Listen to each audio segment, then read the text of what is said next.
ആ ഫ്ലാറ്റിൽ അടിച്ച ക്ലോസ് ആവും.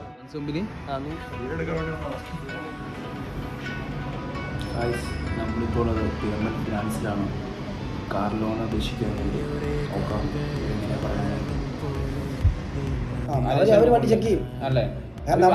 പേയ്മെന്റ് അങ്ങനെ അതായത് 9 പറഞ്ഞിട്ട് അവസാനം 19 രൂപ. ശരി, നമ്മള് അടിമാലിക്കാണ് പോകുന്നത്. അവിടെയാണ് നമുക്ക് വണ്ടി കാണാൻ കിടക്കുന്നത്. നമ്മുടെ വണ്ടി കാണാൻ വേണ്ടി പോകുന്ന പ്ലേസിലാണ് നമ്മൾ നിൽക്കുന്നത്. നല്ല വെയിലാണ് കേട്ടോ, അതുപോലെ തന്നെ നല്ല ചൂടാണ്. നോമ്പാണ്, നമുക്ക് ടയേർഡായിട്ടേ നിൽക്കുന്നത്. അതെ, എന്നാലും പോയിട്ട് വണ്ടി എങ്ങനെയുണ്ട് നോക്കാം. എന്തായാലും എടുക്കാൻ വേണ്ടിയായിട്ട് വന്ന് നമ്മൾ ഇഷ്ടപ്പെട്ടു. ഓക്കെയാണ്. നിങ്ങളൊരു റേറ്റ് ബ്രോ ഒന്ന് എങ്ങനെയായിട്ട് ഒന്ന് സംസാരിച്ച് നോക്കാം. എങ്ങനെയായാലും